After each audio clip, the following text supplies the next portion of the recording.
ବିଶାଳ ତିରଙ୍ଗା ଶୋଭାଯାତ୍ରା ଅନୁଷ୍ଠିତ ହୋଇଯାଉଛି। ଏହି ତିରଙ୍ଗା ଶୋଭାଯାତ୍ରାଟି କଟକ ମତାମତଠାରୁ ଆରମ୍ଭ ହୋଇ କଲେଜ ଛକଠାରେ ସୁଭାଷ ବୋଷଙ୍କ ପ୍ରତିମୂର୍ତ୍ତିରେ ମାଲ୍ୟାର୍ପଣ ସହିତ ସମାପ୍ତ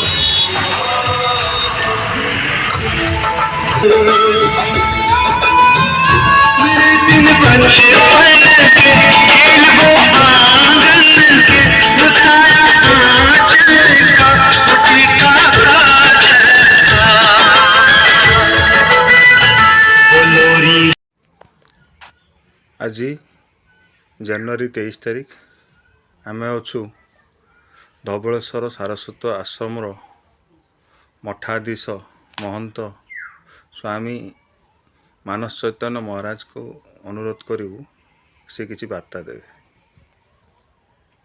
वंदे मातरम। भारत माता की जय। आज हूँ पवित्र सुभाष बोस जयंती। ई राष्ट्र प्राण ई जननायक जी कि दिने कही मते मते रक्त दियो मु तुमको स्वाधीनता आनीदेवी। आज भी मने पड़े ई राष्ट्रनायकंकर कथा जहाँकि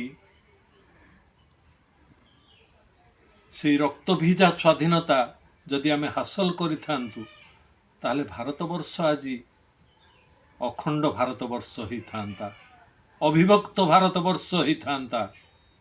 किंतु आमे जो स्वाधीनता हासिल कले ता हेउछि मुंडबिका स्वाधीनता। आज से स्वाधीनतार मूल्य कौन रही जोठी जो राष्ट्र रे कथा कहले मध्य आईन रे व्यवस्था अच्छी विभिन्न कारण देकर व्यक्ति को बांधी दे दिया जाई पारे। इठी समानतार कथा केवल संविधान भितर सीमित।